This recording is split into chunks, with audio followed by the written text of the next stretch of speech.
Thank you very much for joining us again this week. We've had a lot of good games, some really good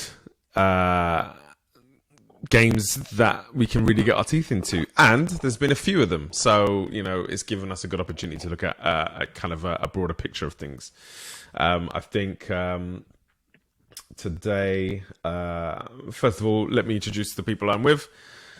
We have Simon, who's the Brit in the US, and we have Coach Cards One, aka Wee Man, aka Johnny.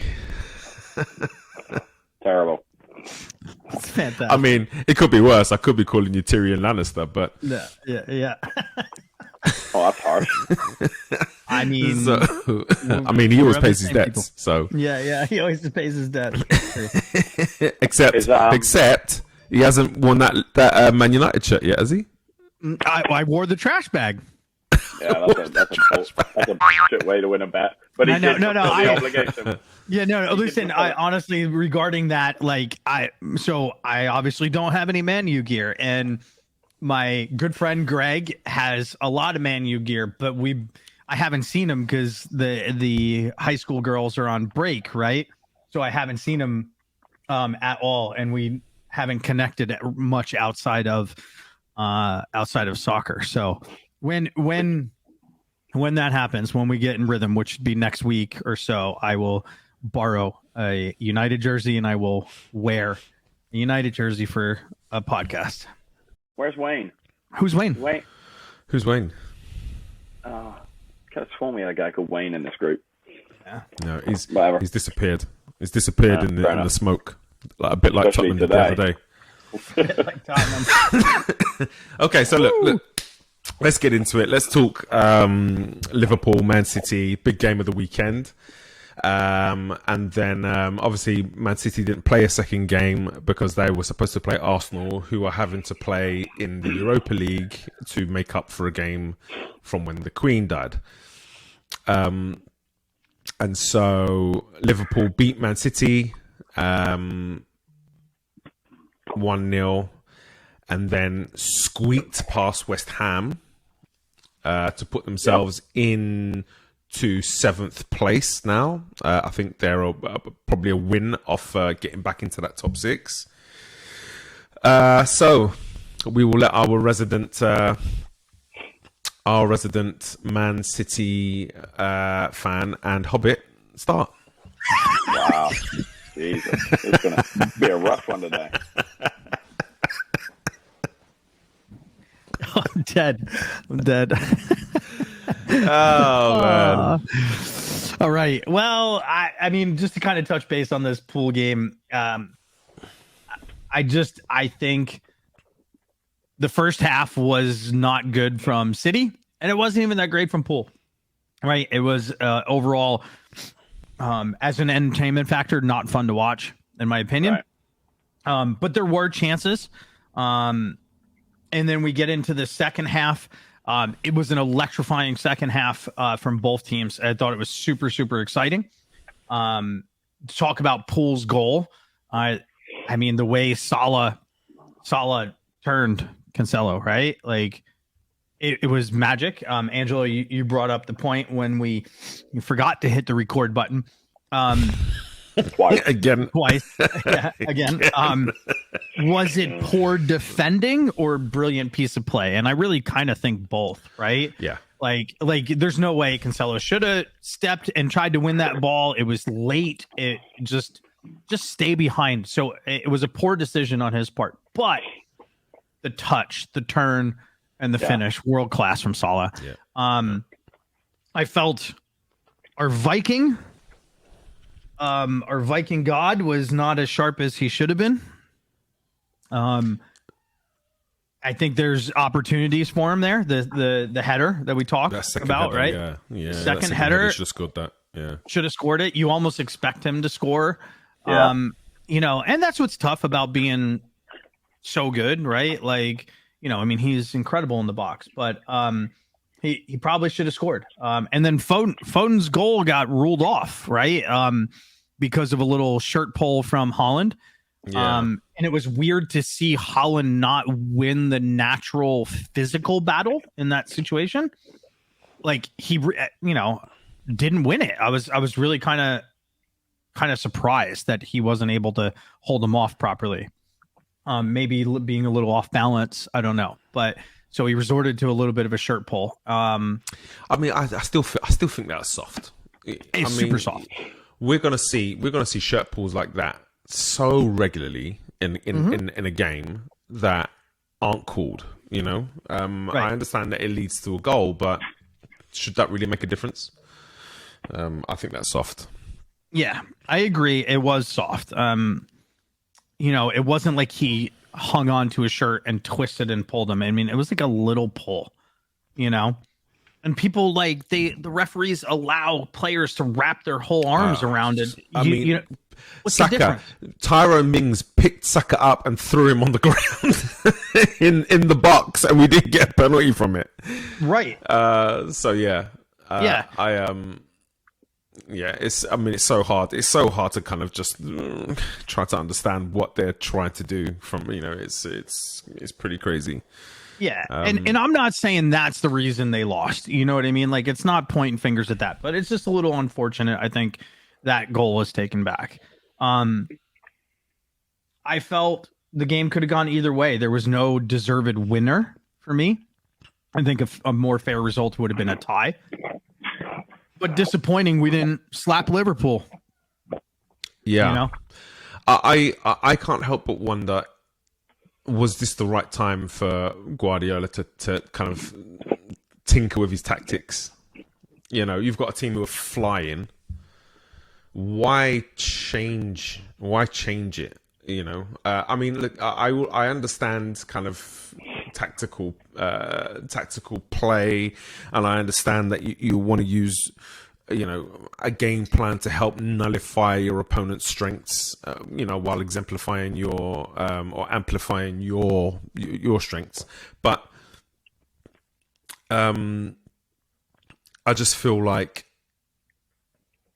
they went with this different kind of system in their build-up, where they went with a 3-2-2. So it was almost like a 3-box-3. Right. And because of the box, it was just wide open through the midfield. Whereas you'd expect to have more players in the midfield so that you could press, especially some of their midfielders who are kind of getting on in their years.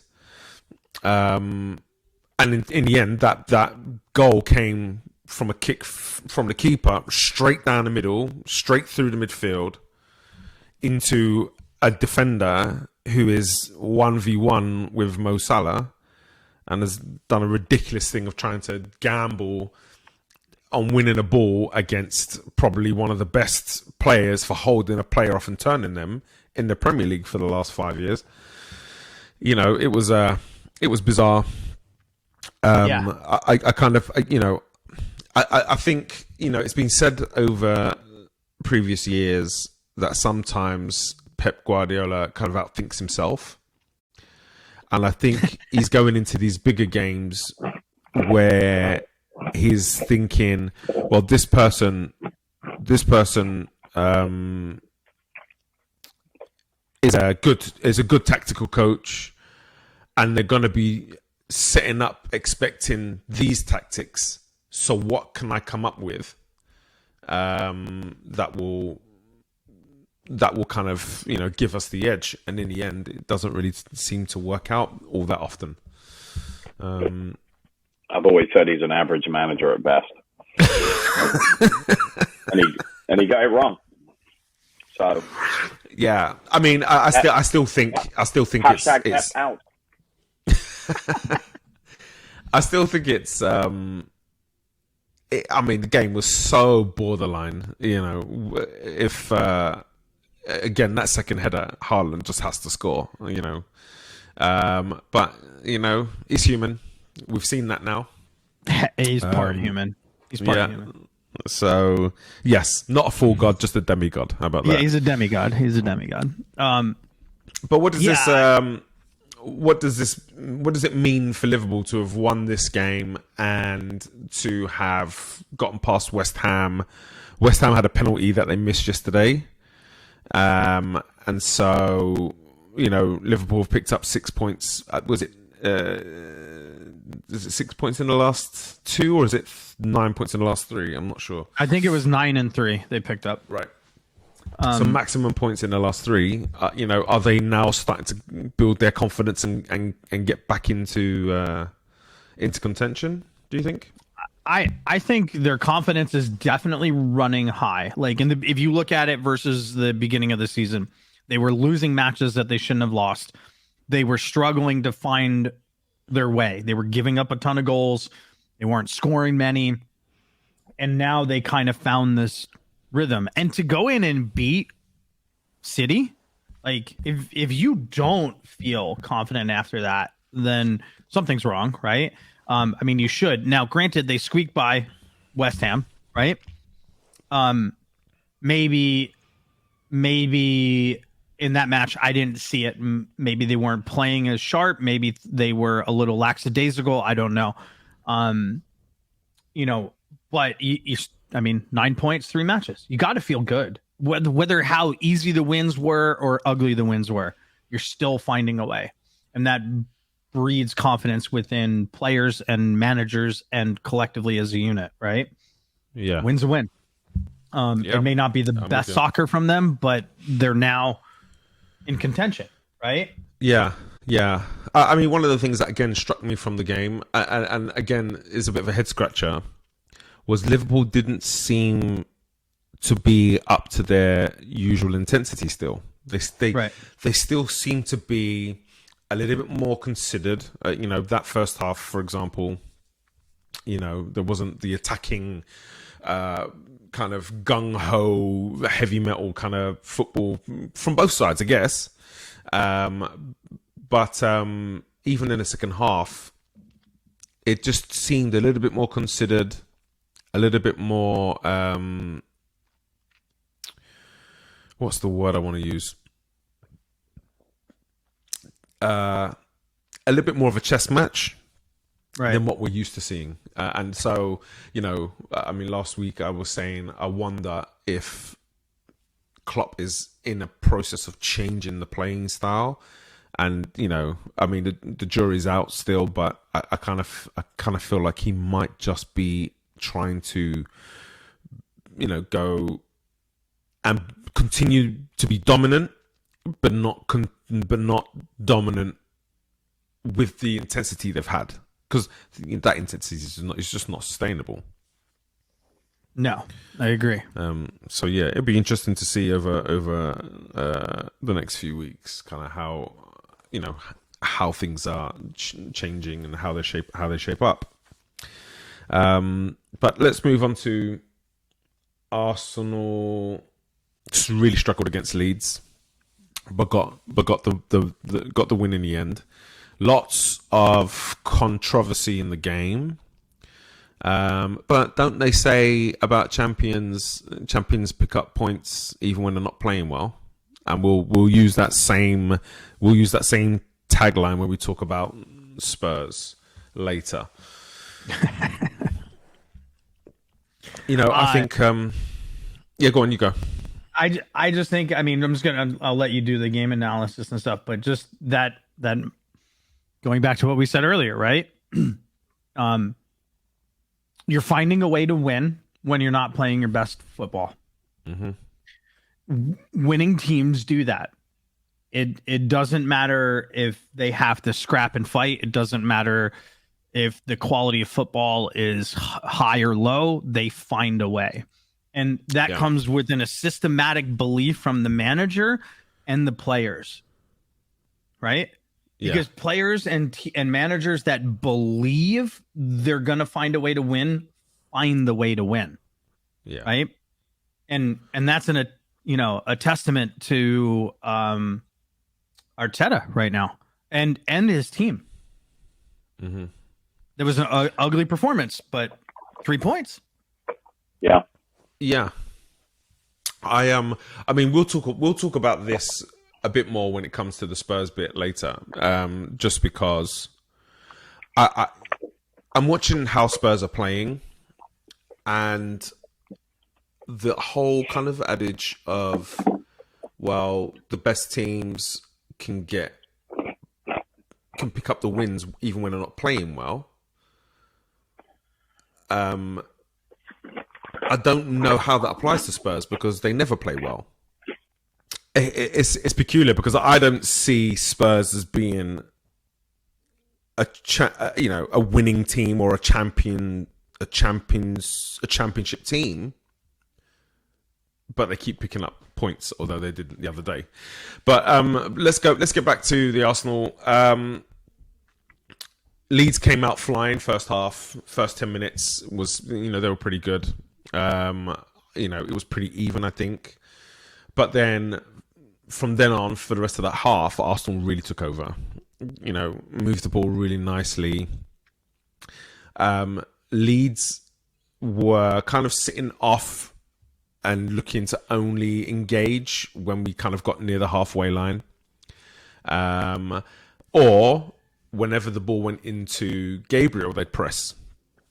And, Arsenal kind of realised the game plan and kind of would give the ball into Gabriel to get them to start to press. And then it would go Gabriel into Saliba, bang into midfield, and we'd break their press and, we'd be after them. And we... we created, I wouldn't say we created a ton of clear-cut chances. We created, and Saka scores a brilliant goal from a lovely move. Second half, though, Leeds went all out. High up the field, all-out press, extremely aggressive, packed their midfield. And so, where we should have been going into the wide areas, into a few 1v1s, we weren't. We were trying to work through the middle because where we were tending to have our overloads in that game was through the middle, and Leeds just gave us nothing. And as the momentum started to build for Leeds, they just kept us under pressure, and then obviously, when you're having to defend all the time, you're gonna, things are gonna happen. And so the penalty kick, I think, was harsh, personally. I kind of feel like, you've got a ball's coming in, it's looping up over a player's head, and the player's giving you a little bit of a push to kind of get you out of the way. So as Saliba's trying to get his body back into position, and he's looking for the ball, which he can't find because it's just dropping over somebody's head, as he's turning his body to look for the ball, it hits a hand. I think ridiculous penalty, personally. Not only that, in the build-up to that incident, their player was offside. Ball goes out to him in the wide area. He's offside, or in an offside position, let's say. Then it comes back inside, and then the cross comes in. So vindication, I think the universe kind of helped us out with that one. With that Bamf missing, and then the sending off later is just farcical, personally. The VAR I think. Again. Yes. You say it worked. I say it just did its job. Was it a clear and obvious error? Yeah, it was a clear and obvious error, and so it should get involved. I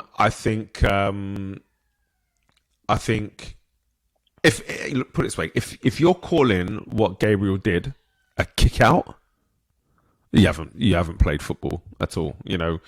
When somebody wants to kick you, it's not going to be. Even the Vieira one against Keane. You remember that one, Simon? Yeah. Even then, you could see a real extension of the leg. Like on this one, he's falling down. The way he spins himself when he goes to the ground after being absolutely just run into, by the way, which should have been a foul in the first place. The way he spins himself and the ways the momentum of his legs are taking him. Now, for me, it's like whenever you kind of get knocked to the ground and the momentum of the person that's knocked you to the ground, usually they keep coming and they go over on top of you.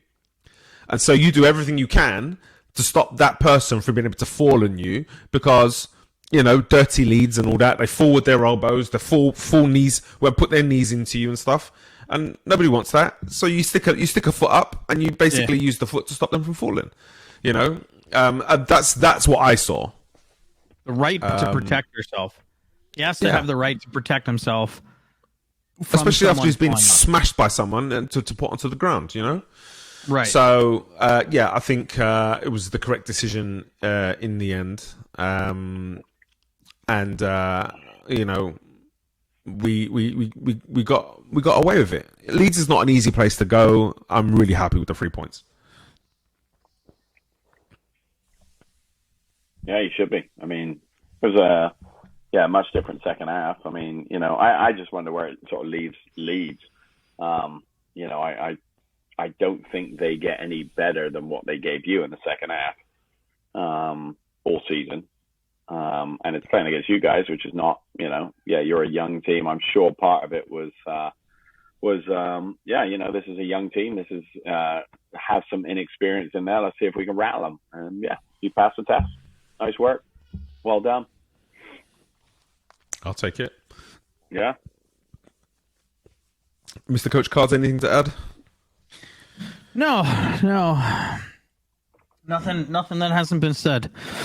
It's hard to hear from down here anyway. What, are you a Liverpool fan all of a sudden? Is that what you mean by down there? No, I was referring to my, hobbit height. It's the hairy feet that I'm interested in. No, none of that. Go on. Everyone's got a fetish. All right, let's move on to Man United. Man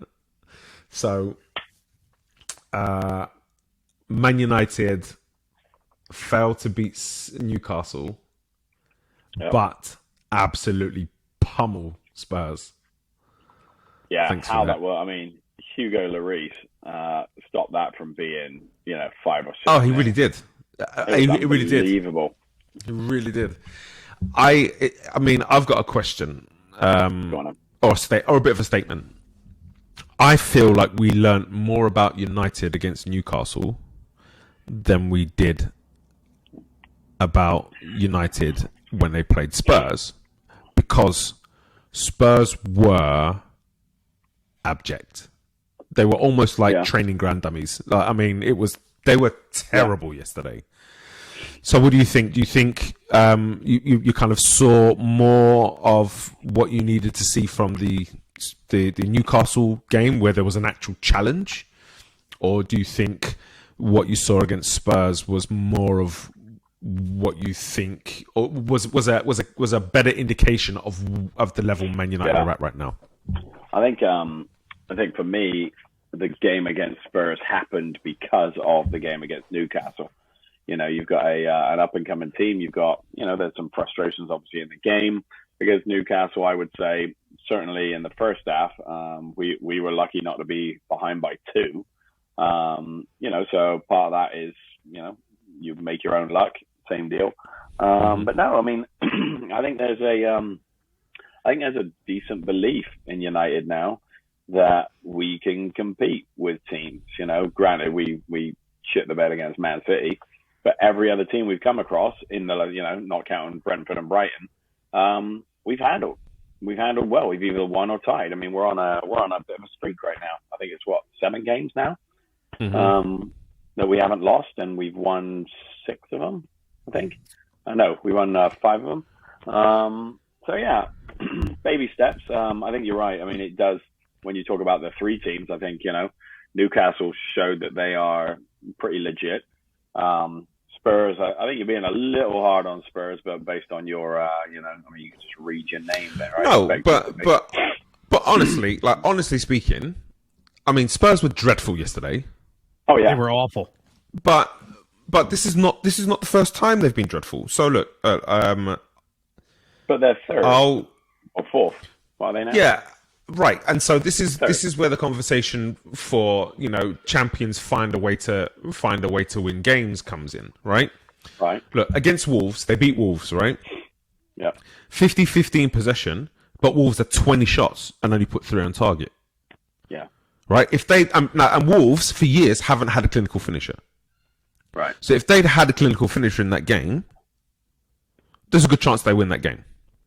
Yeah. Against Forest, 56% of the possession to Forest, 17 shots from Forest. From Forest, 17 shots from Forest, one on target.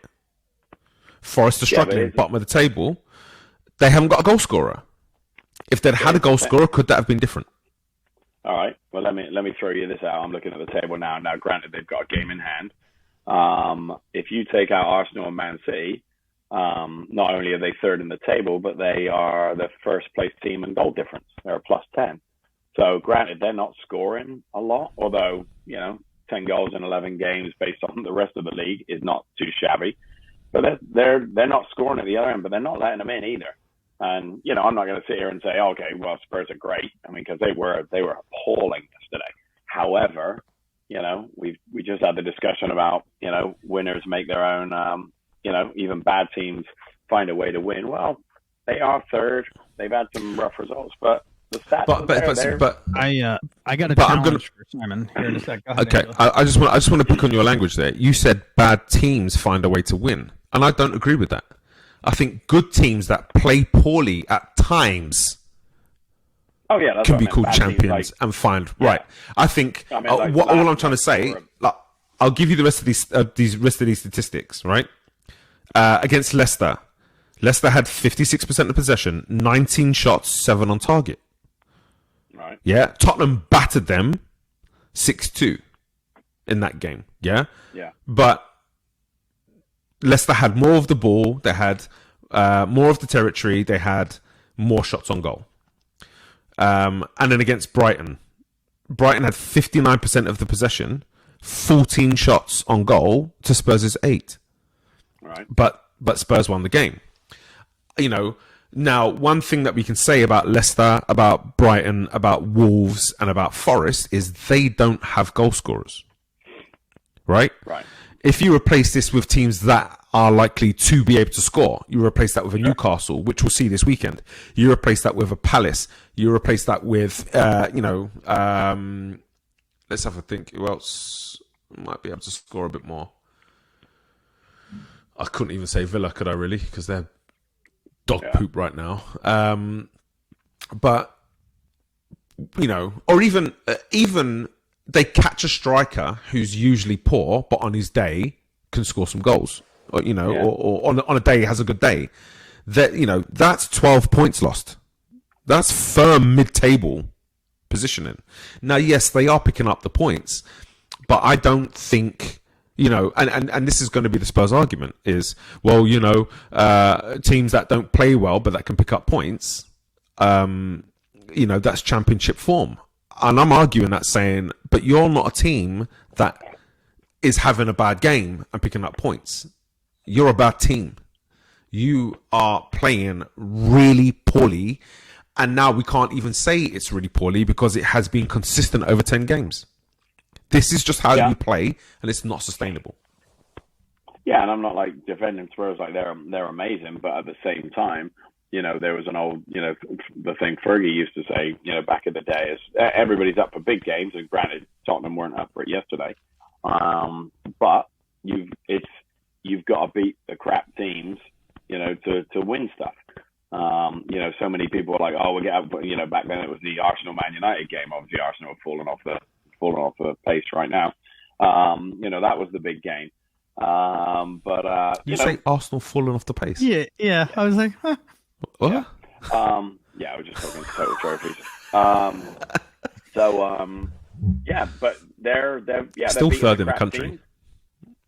Yeah, they're beating the crap teams, and that's what they got to do. And it's not pretty, and sometimes you don't beat them by much. Have a look sometimes. That's the point. That's the point I'm making.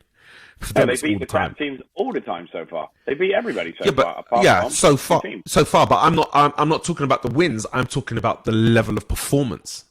It's not sometimes you play badly and you pick up the points. It's all the time with them right now. But anyway, look. Let's get into that game yesterday. What I found quite interesting Okay, go on. Was and I'll let you come in after Mr. Cards. What I found interesting about the game yesterday was Ten Hag played it almost identically to the way Arteta played it. In that we looked, you could tell that they were going to look to double up on the wide players. So whenever the ball went to United's right, there would be the kind of closest centre midfielder would come out, the fullback would come out, the wing back would come out, the centre back would be drawn over a little bit to make sure that he couldn't come in on that right side. And where they kind of Spurs tried to create that overload in the wide area, it left them light on the inside. And some of the best parts of the game, some of the best through balls and some of the best sequences that came from United came from combinations on the edge of the box with a shot. That they just forced Lloris into so many saves yesterday. It was. I mean, I keep hearing this. Conte is a tactical genius, and I'm like, dude, I'm not sure about you, to say the least. I'm not sure. Well, he's got to work. He's got to work with what he's got. But at the same time, if you put Pep in charge of Forest, they might get better, but they're not going to win games. Conte just has got a bunch of. It's been Son and Kane. They've relied on Son and Kane for years, and but are we? But are we saying that Spurs are Forest level? No, if you put Pep into Spurs, would Spurs win the league? They probably they get new players. Yeah, they would, and then they do it. They'd win. Yeah, I think so. No, they wouldn't. They wouldn't if they had the current crop of players. No, he wouldn't win the league. It's all hypothetical, right? But So if Pep took over the team from City in 2012, when City became an actual real club, then suddenly when City were formed. Yeah, exactly. When they were formed, he's not winning the league with that team. He's overhauled the whole thing. So yeah, I mean Conte, you can't argue with his pedigree as a manager, but he's working with what he's got. I agree, and I think his pedigree as a manager. Sorry, Johnny. We'll come to you in a second. I think his pedigree as a manager can't be questioned. I 100% agree with that. Ultimately, he's won the big prizes. But what I'm saying is, at Chelsea, it was the same thing. That 3-4-3, that was anti football. At Inter, the same thing, but probably more accepted because Italian football and a little bit more defensive and stuff. But it's boring. It's horrible to watch. And then the same thing at Spurs. So to be calling him a tactical genius when he hasn't been able to evolve his style of play to fit the players that he has. Bearing in mind, he's had a couple of windows to bring players in to fit his system. I'm just not. I'm buying it. I'm not buying it. I think he's been woefully outclassed by a number of managers in the Premier League so far this season, and because he's got the result, there's an argument that he's managed the game. No, I'm sorry, it's pot luck. It's absolute luck. They've played against teams who are toothless so far, but who've been allowed to control the game. It's crazy. It's crazy, mate. Anyway, Johnny. Okay, Simon. There we go. You got Newcastle match. You got the Tottenham match. What was the difference in the lineups between the two games? Oh God, I'd have to think now. Ronaldo didn't feature in one of them. He was the only one. Yeah. Was he the starting lineup, only one. Starting lineups were identically the same, except for Ronaldo. I thought McTominay started, but yeah, go on. Yeah, I think McTominay came on at some point, right? But anyway, yeah. So you were mediocre at best against Newcastle. Yeah. Okay? And Newcastle's they're my dark horse this season, right? So I'm a fan. They cause you guys problems. You cause them some problems. Yada yada yada. Goes around. Yeah. United to me was electrifying, fun to watch against Tottenham. Yeah. like I thought they were fun to watch. And I felt that you should have beat them by more than 2 goals. And Angelo put it. Oh yeah. Yeah. Angelo said it great. They were like training dummies out there. You know what I mean? Yeah. And the difference was Ronaldo was on the bench. Yeah. Well, only for 88 minutes though. Yeah. But like, I mean, he played 72. He played 72 minutes against Newcastle, right? Yeah. But nothing really changed. It's hard. Like, I mean, you started with Rashford against Tottenham, and it was worldly different, you know? Yeah. And people like, oh man, I can go on about this for like days, but you know, I see all these Ronaldo fans, put it nicely, on Twitter talking about Ten Hag's disrespecting him. Yeah. Is he? Well, Roy Keane even said that. I'm like, Roy, come on, calm down. Yeah, the team plays night and day better without him. And listen, I'm not taking away from what he's done, but right now, United play different football without him. They play better football without him. So listen, I've actually got a segment on Ronaldo coming up next. Okay. So let's return. We'll return to this conversation because this is really interesting. I've got a little theory that I want to put out to you guys too. This will be. Said, what does this mean for United? You know, having pummeled Spurs and you know, taking points off. What is a decent Newcastle this season? Although not getting the full points. You know, are we liking what Man United are doing right now? You know, are they starting to show some stability? Do we feel like they are? I mean, based on what we're seeing so far, how far would you say they're off from being able to kind of really realistically say, well, we should be finishing top 4 this season? You're talking about United? Yep. Oh, I think we're capable of finishing top 4 now. Okay. I mean, we got Chelsea on the weekend, so that'll be another big test. I mean, if we come through that, the only Big Six club we haven't actually beaten is City. Mm-hmm. We've beaten everybody else.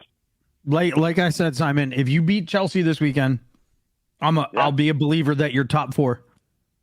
And it's weird conversation because obviously I think when Ten Hag came in, it was just like, oh Jesus, this is a 2 or 3 year project. And granted, it's 10 games and we've had some good results and you know we've got away with a few as well. So it's not like I you know, as a lifelong United fan, I'm just like, yeah, we'll see. I'm actually not excited. I mean, I'm excited to see him play and I'm excited to see the progress, but I'm not like, oh, this could be the year. You know, I just, you know, I don't. I'm just kind of like, you know, I imagine, Angelo, this is what you've been feeling for the last 10 years. You know, it's just, you're just in it and now you're excited. But even now, I mean, even you've said it on the podcast that you were recording, that you're sort of, even now, you won't pick Arsenal to win the league, you know, but it's a progress, right? Yeah, but I mean, honestly, while Pep's at Man City, I don't think I'll ever pick another team, although I did this season. I don't think you can bet against them while he's there. Yeah. I mean, if Klopp had his Jesus, sorry, Jesus. What are you watching? Arsenal playing PSV right now. So yeah, I think you can't really bet against City, but I like that Arsenal could potentially push them. You know. Yeah. I mean, it's yet to be seen. So you know, I understand it's a build. I still don't think we've got all the pieces to say that we're a challenging team. But I like what we've done, and I feel like we could be at a point where we're a little bit early in our projections. But you know, I think what I'm impressed with about Ten Hag is I said that I thought they needed a lot of new pieces. in the team because there were some really poor performances. Luke Shaw was abysmal. Maguire, I mean, still the jury's out. He hasn't played. Fernandez, you're not sure what you're going to get from Fernandez. Ronaldo obviously needs replacing. Martial, I think, needs to be replaced. He's too injury prone. Marcus Rashford, the confidence, what was going on with his confidence. Casemiro's getting on in age, so I still feel like there's still pieces that need to be kind of replaced. But what he's done with what he has, has been fun to watch. The coach in me, and the old romantic in me that remembers the times when it was Arsenal, Man United that were the two juggernauts that were fighting it out. That romantic in me is alive, and I'd love to see us get back to that level of kind of rivalry. But let me ask, Newcastle, what does this mean for Newcastle? Won again yesterday, and that was a beauty of a goal, though. Oh my god! Holding teams like Man City, holding teams like Man United to draws. Did they Liverpool scraped past them, right? Was it 2-1 with a 2-1. last minute goal? Mm-hmm. So they're showing that they're not going to be easy to play against. So what is this kind of taking a point off Man United, taking points off City, etc. What does this say about them? I'm telling you that I think they're like the big surprise this season. They picked up a few new signings, right? Not many, not like world-class players, but it's helped them. And the manager's done a good job. Like, they're playing some good football. Like I said, I whispered, like, that goal yesterday, woo, it was magic. And me being a lefty, like, just to watch another lefty or, a left-footed goal take it. It was beautiful. I thought, watching that, that the keeper could have just sidestepped a little bit and caught it. It was, he was full stretch for it. But he didn't move his feet beforehand, though. It was weird. It was like he went into a standing dive. Yeah. He probably saw it late. I think to me, Newcastle end up minimum in Europa League next year. Minimum. That's fifth then. Yeah. Fifth or sixth.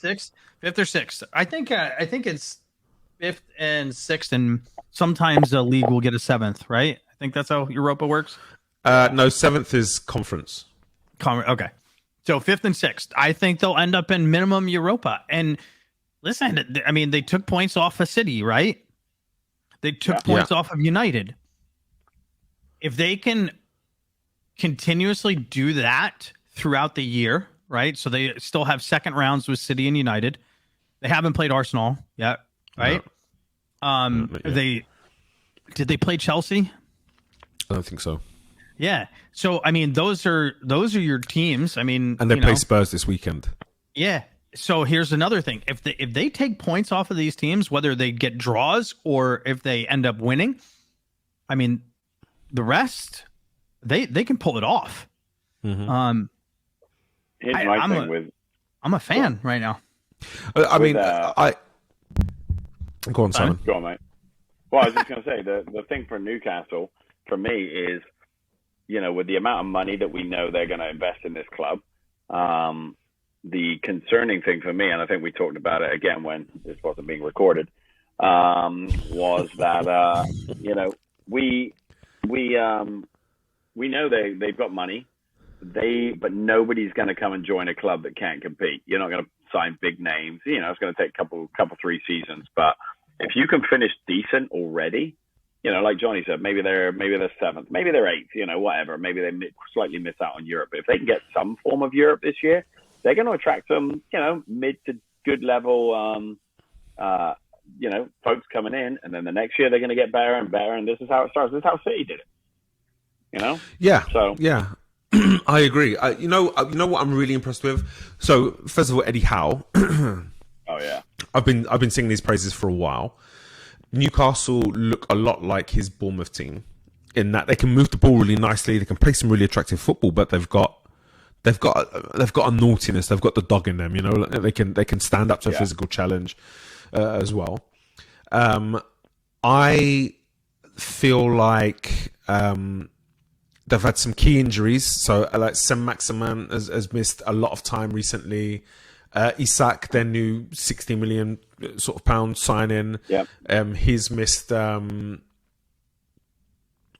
time recently.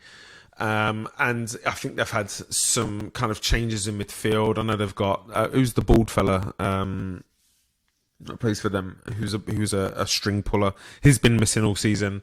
So, you know, when some of these players start coming back, it'll be interesting. But what I really like is how the old bride of Wolfenstein, Amanda Staveley over there, how she's gone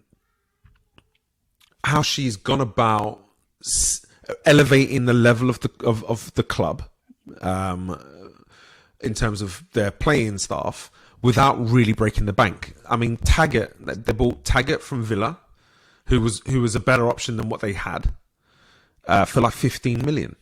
You know, he's getting the best out of Almiron, who's been there for a while. They've spent 60 million on Isak, but honestly, you know, there are teams that have spent 60 million on centre backs. I mean, you look at Man United. Man United 60 million on Martinez, 80 odd million on Maguire. 100 million on Anthony. So, you know, it's a good piece of business. And I think what they're doing really well at the moment is raising and elevating the level of their team to a point where soon they're only going to need the sprinkles. They're only going to need those little cherries on top. And it's again, like you said, it's exactly what kind of City did back in the day when they brought in the Gal Clichy and Bakary Sagna and Adebayor and Samir Nasri, all from Arsenal. And kind of Kolo Touré added those little bits and pieces in, and then all of a sudden they're bringing in the likes of Tevez, who's a stud up front. You know, do you remember they signed Robinho, who was like that? Oh yeah. You know, that big player, Yaya Toure. You know, these kinds of players. They started to bring in those players, and that kind of really pushed them on. So Toure. Colo. So yeah, it's going to be interesting. It's going to be interesting to see what they're doing. I like the way they're going about things, and I'm really, really interested to see where they finish this season. I don't think it'll be quite as high as Johnny thinks. And so yeah, let's move on. We spoke about Spurs. Spurs. We'll move on.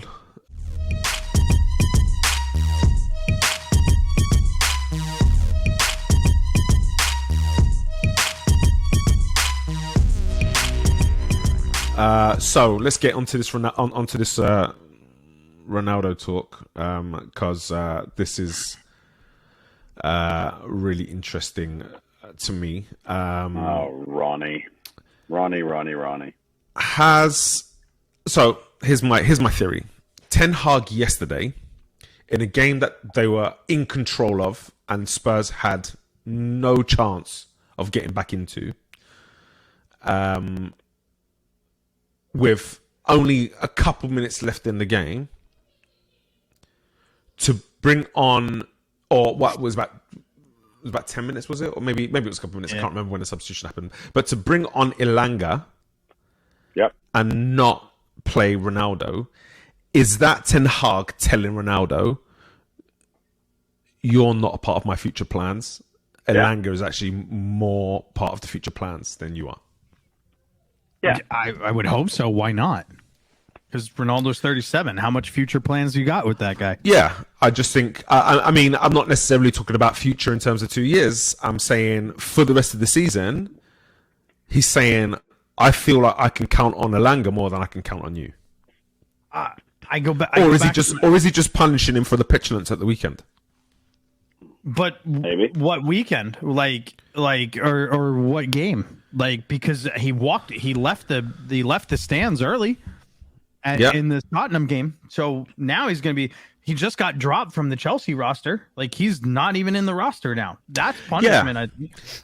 And I thought, sorry, Johnny, I thought the treatment of him in the after the game where he was subbed out was that the Newcastle game where he was subbed out and he threw a hissy fit. Yeah. And people were like, "Oh, he's upset about being subbed." I wanted to defend him a little bit more by saying, well, was it that he was upset with, or was it the fact that he should have had a penalty? I don't care what anybody says. He should have had a penalty. How that wasn't called. The player comes across, plays the standing leg, nowhere near the ball, and forces Ronaldo to not be able to get a shot off on goal, right, or shot off on target. But then you've also got the incident with the free kick where the referee blows the whistle, the defender then kicks it back, and you can see the player gesture that he's kicking the ball back to the goalkeeper. And then the goalkeeper doesn't touch it, and the ball kind of comes stationary, and he's waiting to take it. And Ronaldo, quite rightly, I have to say, the whistle's blown when the ball was stationary. The ball's been kicked, so the ball's live. Goes, takes it, puts it in the net. Now, for me, it's the right decision not to give the goal because the player gesticulated that he's going to kick it back to the keeper. But then also, the referee still got his hand up, waiting for the free kick to be taken. So I think the signals are very clear, but Ronaldo getting booked for that is ridiculous. Is a nonsense. Is he being substituted, and these are the things that are playing through his mind, and this is why he's pissed off? Or is he upset at being substituted? And so I was thinking, nah, I'll give you the benefit of the doubt. And then after yesterday, I'm like, yeah, you're just a muppet, aren't you? Yeah. I like, and you look at the game against when he got subbed off against Newcastle, right? Like, he could have been frustrated. He could have been pissed, like, overall, as you mentioned, Angelo, about all of it. He's not playing great. It's not just yesterday. It's all season. He's got one league goal this year. Is that correct? Mm-hmm. And he's got one Europa goal. Okay. Yeah. So like all of this bottles up, and it's hard as a human to like be up here for so long and then all of a sudden really struggle. Like, I mean, he was elite of elite, and now he's having a rough time, right? So and I get that. Here's a question for you, Johnny. I get that, but just because you were elite of the elite at one time, does this give you the right to disrespect your club? No. To disrespect your manager, to disrespect your teammates by not celebrating. I mean, they were winning. They were winning the game. I agree. Right? No, you can't say you. They were winning the game against what is seen as one of the top teams in the league because of their league position, and that means to me that your manager got it right. So does he not deserve the respect of actually being, staying on the field, clapping your manager, showing your manager the respect they deserve? This for me has always been the difference between Ronaldo and Messi. And listen, I'm not trying to say Messi's not been, in a powerful, La Cosa Nostra like position before, where he's got his little mafia and all of that sort of business. I'm not by any means suggesting Messi's been innocent in that. He's absolutely controlled changing rooms. I'm sure of it, but you don't see such open, defiant acts of disrespect from him, right? When he's not playing, you can see almost that. All right, there might be a frustration that he's not playing, but you can see that he genuinely is pleased for his teammates when they're doing well. Whereas even Ronaldo, when the team scores, there's a grimace on his face when he's clapping. And to me, it's gonna sour his Legacy. His legacy for sure. Yeah. You can see this like even in his prime at Madrid, like when Bale or Benzema would score in important goals, he'd be like this, if he was in an open position, should have given it to me, right? Like there's this long history of him acting a damn fool, about stuff like that. It's sad. No. I mean, you're 37 years old. You have to recognize. I mean, you're winding down. You know what I mean? And he's really wound down right now. And it's like, be happy. Be that player. Like you're a legend of the game. Be that player. Yeah. That everyone looks up to. And you're right about Messi, like being happy about his teammates scoring. He gets the same joy of hitting bangers as he does setting up his teammates who finish. Ten Hag dropping him from Chelsea, the Chelsea match, perfect, in my opinion. United's in a good place without him. I agree. What do you think, Simon? We're kind of running the United combo here. No, he's I don't know. I mean, I get human nature and everything, and I mean, there's nobody who can say that he didn't. It's not like you just skipped out down a tunnel. That's a 50-yard walk down the sideline at Old Trafford. So he's not dumb enough to know that that's not going to dominate the news, right? So that for me, there's an element of arrogance to it. I genuinely feel sorry for him. It is hard. It's like it's like seeing Mike Tyson get beat up by Frank Bruno. It was sad to watch. And it's sort of sad, but I don't know, man, he's ruining his legacy there. I mean, he was a god. I mean, if there was anyone that you could say probably was as big as the club, and the old adage, no one's bigger than the club, he was pretty damn close. And now, now he's just, I'm fully on the bandwagon that he should have his contract terminated, only because. And it's not even because I want him gone. I want him to go somewhere else and do well. But it's just when you feel sorry for someone that much, it's got to be hard. He's come back to arguably the worst United team last year that we've ever had. And the level that he set himself and the level he's had over time. But again, to your point, Messi's 3 years younger. So that's something. He's still got a little gas in the tank, or 2 years younger. And he's, it's I don't know, it's just sad to watch, but I'm at the point where it's like, come on, guys, give him a big contract over in China, or have him come to the MLS for a couple of years, and call it good. But even one of the biggest egotistical players is Zlatan, right? Yep. Zlatan considers himself a god. Like, I mean, this guy, he's still, I think, acts accordingly on the sideline when he's not playing as much at 37, at 38, 39 years old. I mean, he's 41 right now. You know what I mean? And he's still playing. I think that sets like your mentality. Like people call Ronaldo a mentality monster, right? Like, well, I think Ronaldo's problem is that it's not that he can't do it. I mean, there's obviously starting to be some physical restraints, but I think like when Mourinho was there at United and Zlatan came there, he played a system that absolutely suited Zlatan. Up to a target 9, work off the 9, and that was his role. Ronaldo doesn't fit anything. I mean, to your point against Johnny, against United and Newcastle and Tottenham, 2 games comparison, and almost every game that Ronaldo's in, Ten Hag can't play the game that he wants to play, and I think Ten Hag finally, or not finally to him, but finally we've got a manager who's like, no, this is not about egos. I read a nice thing in the paper the other day. Luke Shaw, Luke Shaw came out and he was just like, finally, and he's sort of critical of the last few managers, including Ollie, and he just said, no place is guaranteed anymore. Now it's not a guarantee. You can't. Our team behind the scenes can't predict the lineup no matter how you do in training.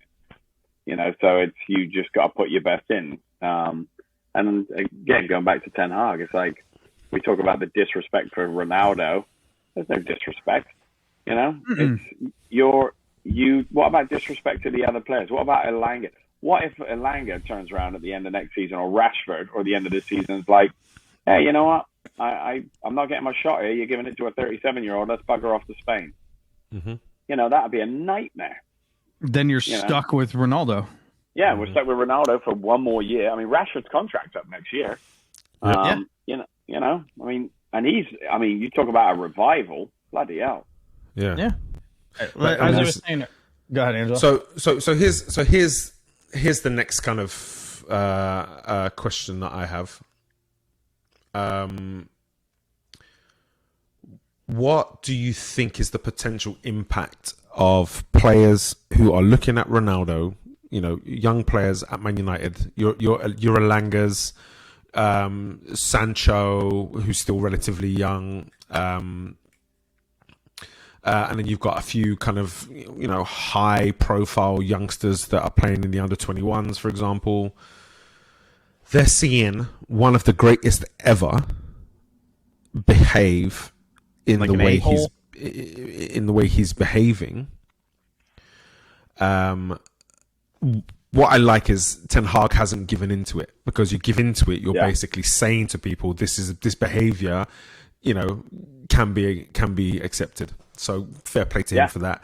I love that yesterday he didn't allow himself to be drawn into it post game. He said, we'll talk about that tomorrow. Today, let's focus on what these boys did. Yep. But I just, I can't believe, Ronaldo will still get his praise and stuff on a fantastic career. But again, I say, the behavior, the fact that he can't be classed as a role model in my eyes is going to tarnish his reputation. The worry, and again, I say Ten Hag has dealt with it very well, but the worry is always going to be, these young players are going to be watching this behavior and be thinking, well, look, this is how the top pros do it. They act like spoiled brats. They do, have a hissy fit when the ball isn't passed to them, because they do think that they should be the one scoring goals. And, even if the team scored, I was here, it was easy for me. Why didn't you give it to me? Why didn't you give the ball to me?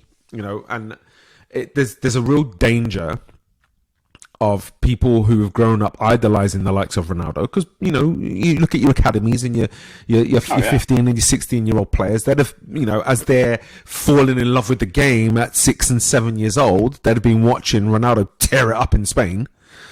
So he's a huge role model for them, and they're watching his behavior, and I just feel like he has a much bigger duty to the game that has given him everything in his life, by the way. And I'm not saying it's not deserved. He's worked very hard to get what he's got. Yeah. But you should honor the game by acting accordingly, and that's one of the things that really kind of winds me up about him. Has Ronaldo, to me, the one thing that captured my mind about Messi is he's consistently and publicly said, I'd rather win titles than individual awards. Mm-hmm. And then he says, I don't care if people think I'm the greatest ever. I want to be remembered as a good person,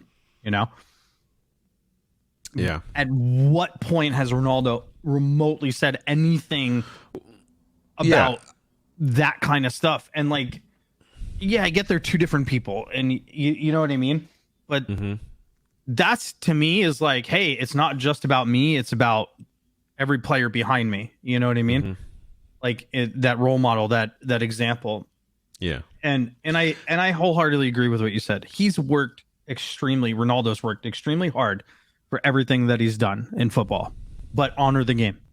Yeah. Honor the game. Sure. 100%. You're 37 years old. Being right. Your kids, your son, Cristiano Jr., who is supposedly, I haven't seen him play. I've seen little clips, but a brilliant little footballer. What kind of example are you to your son as a father? Yeah. That you could throw a pissy fit, let alone every other 8 billion kids out there watching him, Yeah. Yeah. For sure. Yeah. I mean, look, you've got Erling Haaland, 22 years old, who looks like he is ever so thankful to Odin for giving him his giving him his career. But he's so humble with it, you know? Yeah. He gives the praise to his teammates and that kind of stuff. It just, you know, just worlds apart. But anyway, look, let's move on.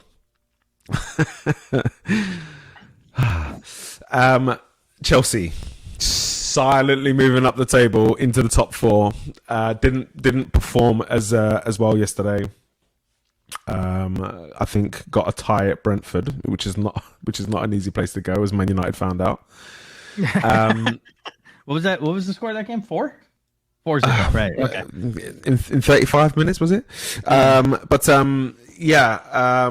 are back into the top four now. Yeah, okay. I've actually spent some time watching them, and I think they're playing some really nice stuff. Are they a worry? You know, they're in the top four now. Do they stay there at the end of the season? I don't know. I don't think so. I mean, I don't think so. Simon? Chelsea are one of those teams, and they've been doing it for the last 15 years. That are always there. They're legit big four, and I don't think, you know, I mean, okay, big five maybe, but Chelsea, yeah, they're great. They've been to Champions League finals. And now, you know, now they have a decent coach as well. I mean, that's not to take anything away from Tuchel, but you know, they're legit. I mean, and if they can knock off a team of the caliber of United this weekend, I'll say they're top four. Yeah. Yeah. I mean, this weekend's going to be a really good, interesting watch. You know, I mean, yesterday, Aubameyang didn't start. Sterling didn't start. So, you know, are they being rested for that game at the weekend? Defensively, they've looked a little bit more solid. I do still feel like they have some weaknesses. I think Koulibaly was all over the place at times yesterday. And so I wonder if, you know, he might be a weakness for them back there. But as I say, you know, you can already see the Brighton in them. You can already see them starting to move the ball, starting to play with a bit more of a structure, you know, playing in such a way where their defensive transitions are much cleaner. And if they can start to create a little bit more going forward, which the jury is still out when you're talking about Potter. Yeah, he's had teams who've been able to play lovely football from their box to the edge of the opponent box, but they haven't really been able to, you know, be a team that scores a lot of goals. Now, is that because his teams haven't had a top striker? Maybe, but they've got Aubameyang. Doesn't have a top. Yeah, he's not really a top striker anymore. No, Aubameyang can finish. You know, I think again is, you know, it's that same argument. If you play to his strengths, he can get goals, and he's already scored 3 or 4 for Chelsea this season. You know, I kind of feel like they can make that top 4. I really do. I was going to mention that they haven't played anyone of high quality yet. That's Arsenal you're talking about. With you're talking about Potter, with Potter? Yeah. Yeah. I mean, I agree with that. I think this weekend's going to be again an interesting game. I don't want to call it a test yet for both teams, because I'm not quite sure where both teams are. But what we know historically, these are 2 of the most successful teams in the Premier League era, who have dropped a level, and who are working their way back up. So it's going to be interesting to see which of those teams is better equipped to be able to kind of snatch that top 4 place. What do you think, Simon? How do you think that game's going to go at the weekend? I mean, obviously it'll be I mean, it's two teams that, yeah, obviously they're in transition. I think Chelsea are a lot more stable than we are right now. But it will be interesting. I think now we've started to stop teams scoring against us. Now, not counting the City game. So Johnny, shut up. But I mean, I think to Johnny's point, unchanged apart from Ronaldo, unchanged 11. I think we're starting to get some stability. The teams get growing in confidence. I mean, it's Chelsea. It's going to be a good game. It'll be a 1 or 2 goal game. It's at Stamford Bridge, which is obviously good for them. Yeah, I mean, it's weird because I'm like, all right, even if we lose. That's our game in hand, so I don't think it actually changes the table either way for either of us. They would go, well, no, unless they win by 5, they'll still stay in 4th, and then we obviously won't lose, or we won't lose ground on that. So it's not going to change the standings. It'll just, it's yeah. Again, like I go back to my point, the other day, the other minute. It was yeah, it's just kind of not a blah, like you're not excited, but it's just like, my expectations have been pretty low recently. But it's exciting to see them grow, but I'm just a little bit nervous to get too excited. But I think legit, if we can put in another good performance, and even beat Chelsea at Stamford Bridge, then yeah, I mean, I will definitely find it harder not to get excited. And I want to flip that. If Chelsea don't beat you, it goes with my statement of like, oh yeah, you know what I mean? Like to me, if they want to be, as Angelo's talking, a contender this season, they have to beat you. Yeah. If they don't beat you, and you like, I mean, if it's a draw, it's a draw. It's kind of whatever. But right, I think it's such an important match for both of you. And to pull 3 points. Yeah. Well, if we pull 3 points, again, it doesn't change the table. Actually, no, it does. We actually leapfrog them. If we win, we would leapfrog them into 4th. We'd be a top 4 team. And if they win, yeah, it doesn't change. They still stay 4th, but they're level on points with Tottenham. So when you look at the World Cup, they've got a lot of players going to the World Cup, haven't they? Who, Chelsea? Yeah. The second half of the season is going to be tough for them, I think. Yeah. Or I should say after the Cup, because I think the season halfway point is beginning of January, right? Right. How much do you think this is? This is Graham Potter versus the fact that it's Tuchel, because nobody's new come in, obviously, because he took over after the signing window, so he's got the exact same squad. Is that then therefore it has to be down to the manager, right? I mean, it has to be. But you can't argue the fact with what Tuchel did when he took over. He lit Chelsea up. And I mean, Chelsea go on to win the Champions League, in his first season there. And it's a weird cycle with Chelsea. It's like a new manager comes in, they light up, they play very well, they win trophies, and then they turn to it's such a weird cycle with them. And like, out of how many years recently, no managers lasted more than 100 games with Chelsea. Is that true? Yeah, I'm read it somewhere. It's like the 100 games mark. Lampard didn't last 100 games. Tuchel didn't last 100 games. I think the manager before, Mourinho or whatever, on their second. They've so bizarre. So that was the Abramovich era. Yeah, well, exactly. I think in the Abramovich era, I think they had an average of a manager every 14 months. Yeah. And obviously the average includes people that were caretakers for 6 months or that kind of thing. But you made a statement earlier when you spoke about stable. You said that you think Chelsea are more stable than Man United. With what's going on with a new owner that doesn't necessarily have much Premier League experience. I mean, not that means anything because they're usually the owner takes care of the business side of things.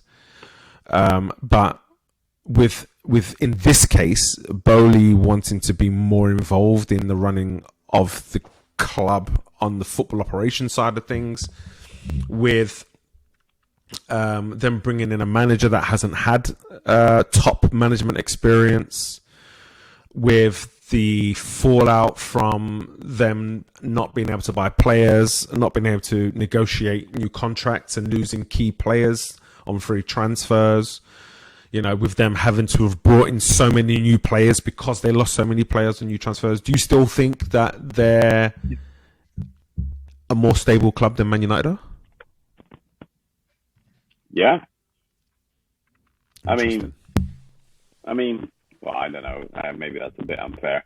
I mean, yes, but no, I think them going through. I mean, as weird as it sounds, stability for them is just knowing that there's going to be chaos all the time, right? So that's part of it. However, yeah, it'd be interesting. It'd be interesting to see how both clubs not just handle the game but handle this season. Because, I don't know how much control Potter has. It sounds like Ten Hag has a lot of control. We've had, whether you like the owners or not, we've had stability there. And obviously they're going in, a sense of flux, and this will be their first transfer window coming up. So, yeah, be interesting. Okay, well, look. I think the last thing for us to do is going to be to go over our predictions before and make some changes to our predictions. Johnny's disappeared. Yeah. Or he just fell off his chair and he can't get back up. Do we see little hands? Can we change? Let me go and get my footstool to see if I can get back onto my chair. Oh, there he is. Look at him. Hey, Frodo's back. No. Sorry, mate. You fell off your chair and you couldn't get back up. I needed a step stool. You want to? Under my desk, I actually have a footrest, so my feet don't swing. Oh man. Brilliant. So yeah, we're going to get onto predictions now, Johnny. Obviously, we made some predictions. Some were pretty crazy. I will point at myself for my Liverpool prediction. And also my Nunes prediction. Although in my defense, that was because I thought Haaland was going to score goals and it was a lazy choice. But look, let's go over. Let's refresh our predictions. So, who wants to go first? Simon. All right, I'll do it. Top. I think Man City again. No, they're going to win this. Although, again, I'll caveat it with the fact that it is. I don't know if anyone's, including Angelo, is really giving Arsenal a shot at winning it. I mean, you have a shot, but yeah, it's bizarre to see you playing as well as you are. Same games, you're 4 points, so you're 2 results clear. Literally a third of the way, a quarter of the way season, and nobody's taking you serious. But anyway, Man City. I got Arsenal finishing second. I have Chelsea finishing third. Us in fourth. United in fourth. I think I had Liverpool climbing up the fifth and Newcastle in sixth. Okay. And so Liverpool in sixth is interesting. Yeah, behind Newcastle. So who do you think drops out then of that top 6? Tottenham. I'll take it. I know you will.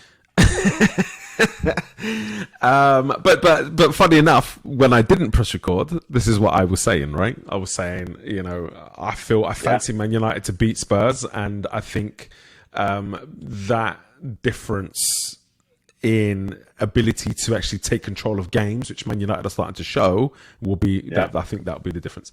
So your relegation candidates.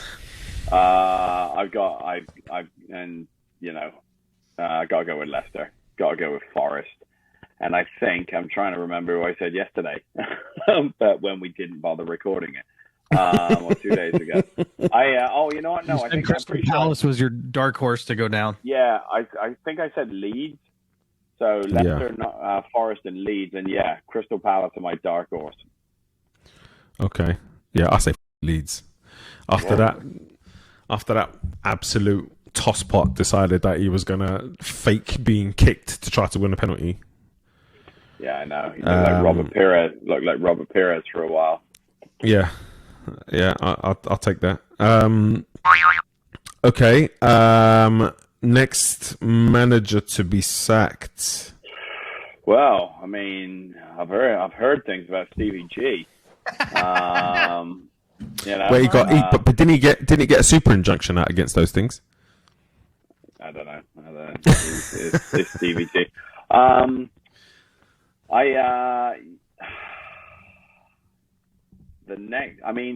Under the assumption that I don't know what Brendan Rodgers has to do to get fired. I mean, I don't know if he's got PP tapes on people or what.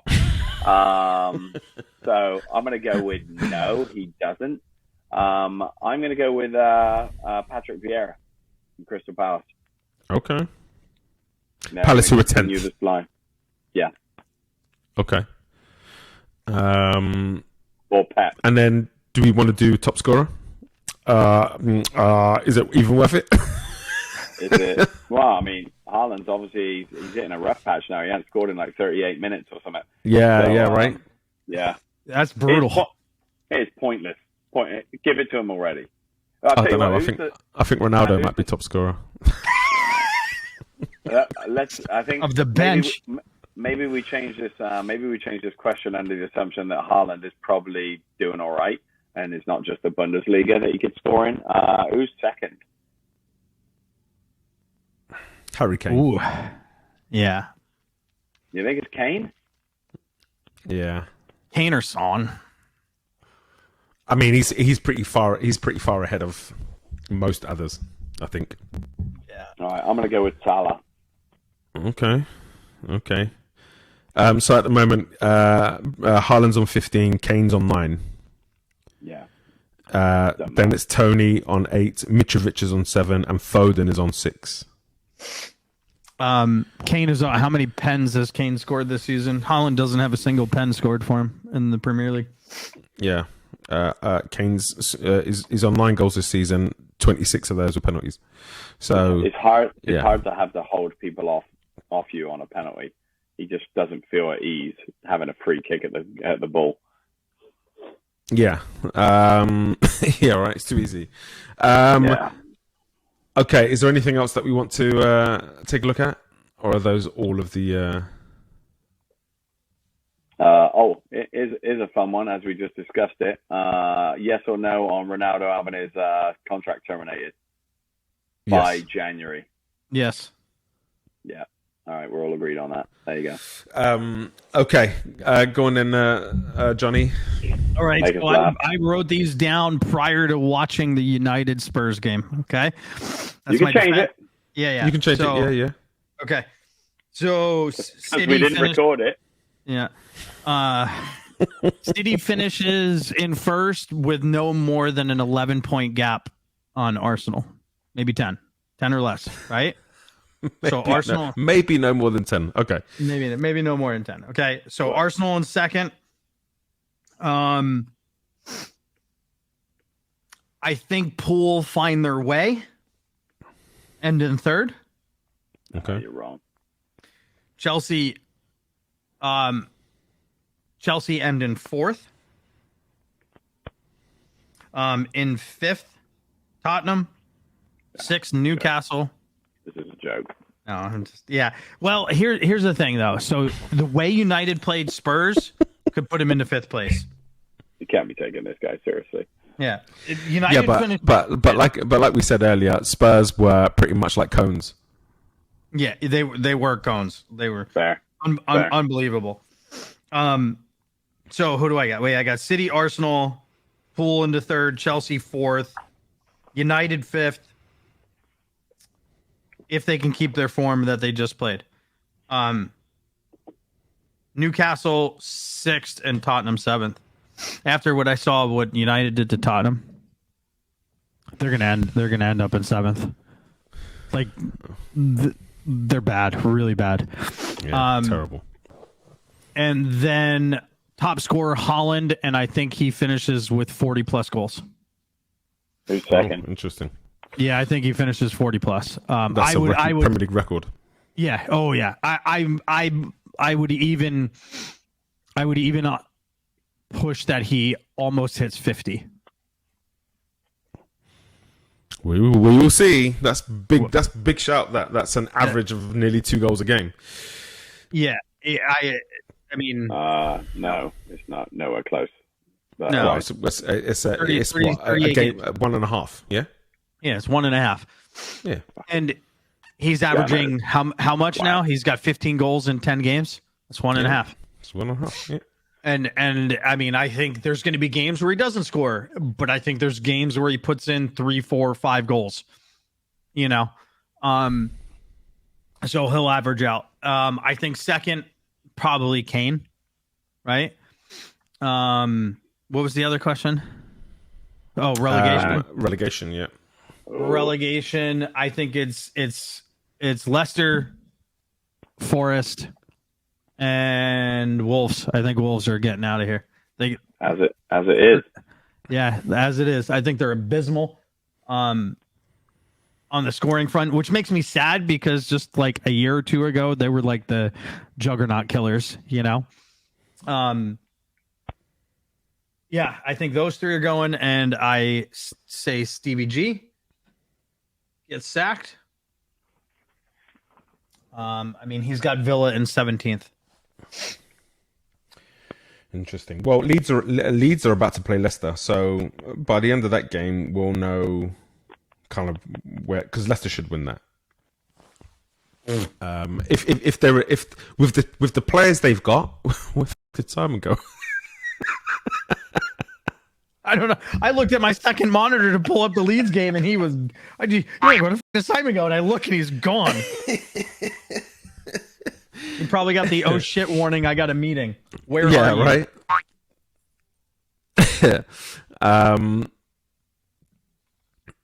So I think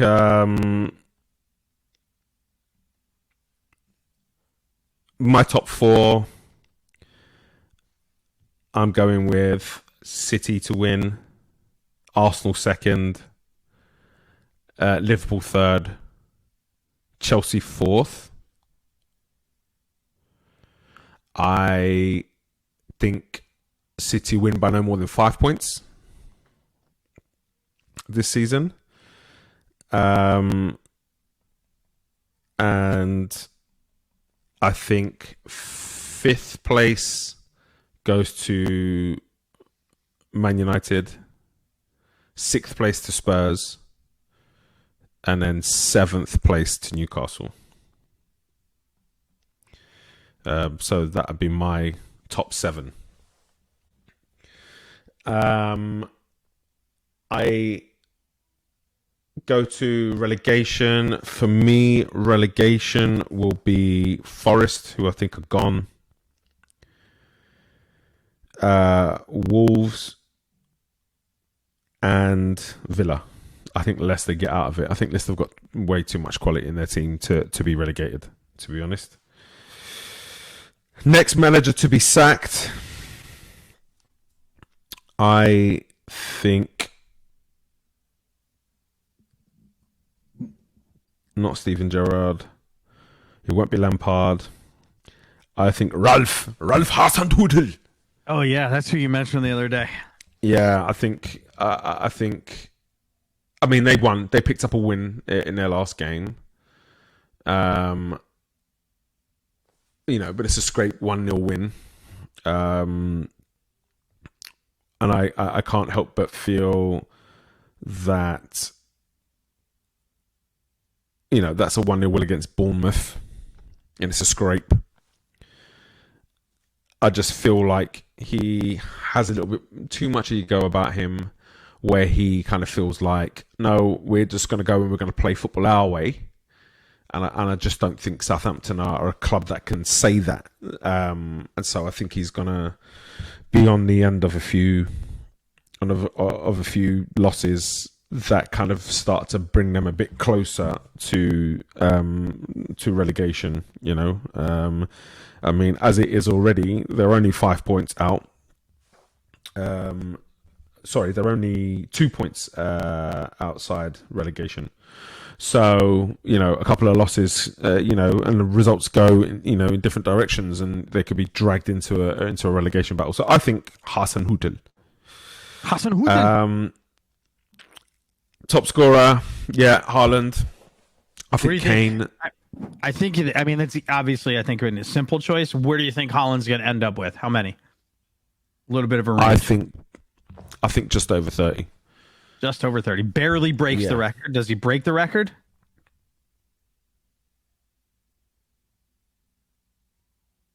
I mean, he's halfway there with 10 games played. Yeah, but at the same time, he was an unknown quantity, right? And I think where he should have scored against Liverpool, he didn't, which shows that he can have an off day. But I also think Liverpool showed a little bit of a blueprint of how to deal with him. Yeah, but not everybody's got a Van Dijk. Yeah, I don't necessarily think it was just Van Dijk. I think. No, I agree, but he is a special defender.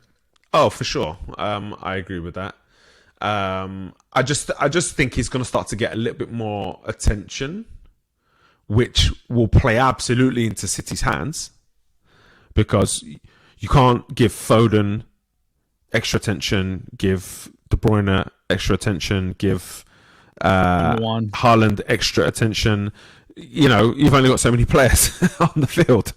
And so, you know, you're going to have games where Haaland's getting extra attention and De Bruyne will step up. And then De Bruyne and Haaland are getting some extra attention, and then Foden will step up. And then all three of them, there's a game plan for them. But then, you know, Bernardo pops up. You know, so, I mean, it's just quality everywhere, isn't it? And, you know, when it's back four or back five with three holding midfielders, then Cancelo pops up, you know, and it's just, you know, just impossible to play against. So I think teams will start to try to take away from him, but that's not necessarily to the detriment of the team. And so I will probably say 34, maybe 35 goals. So I think that's just the record. Okay. Yeah, I think it's 33, right? Is the record? Yeah, I think Henry 33. Although Salah may have tied that. Salah did. Okay. Salah's 33? I'm looking right now. Was it 34?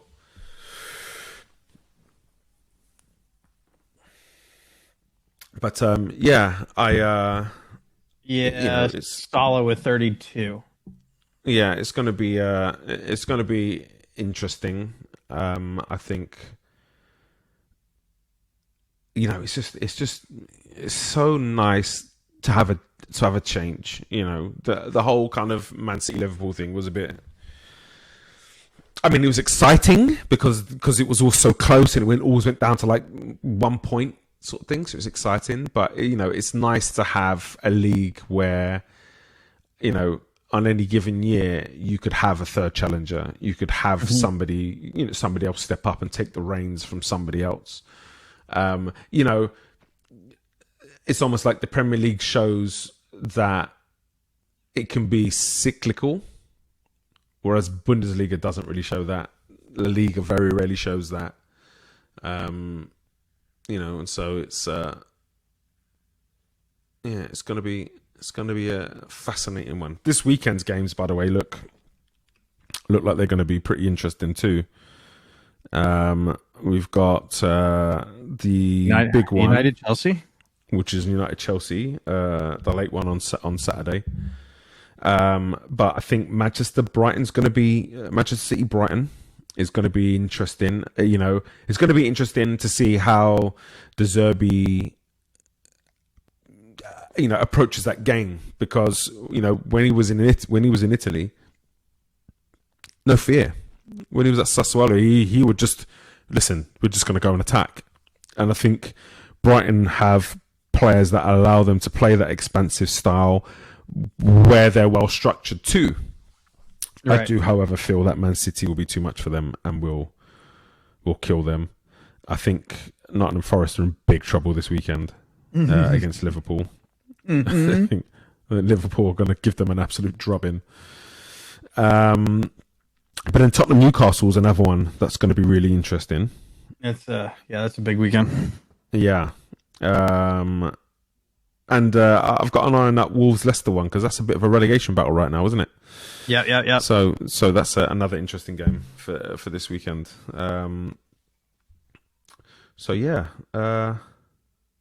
I think with that we'll end it up. We'll wrap it up. Good. Yeah, I'm glad we recorded today. Yes. Even if it was me pressing the record button 20 minutes early to make sure I didn't forget, it did work. It did work. It works. Tell us who you are. Tell us where we can find you. All right. You can find me on Twitter at CoachCards1. Name's Johnny Cardello. Feel free to reach out. Toss me your ideas, thoughts, opinions, or debate. I love it. All of it. We had Simon here earlier, who is at Brit in the US. He's a Man United fan and a bit of a plonker, so you can send him your abuse, and you can say it came from Angelo. I don't mind.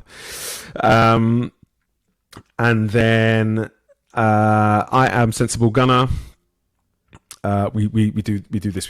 We say Sensible Gunner. In inverted quotes. I've had a few people question that, but then when I've put their feet to the fire, they haven't really been able to come up with much of an argument. So come find us, come chat.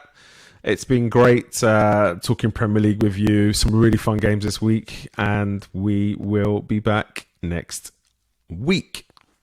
Sounds good. Thank you so much for taking the time to watch my video. Please like and share. If you haven't already, make sure you hit that subscribe button. There's more coming, lots more videos coming. I've also got the podcast, which is going out weekly at the moment. So please subscribe, and don't forget to click that bell so you get notifications about when new videos pop up. All that is left to say, come on, you Gunners!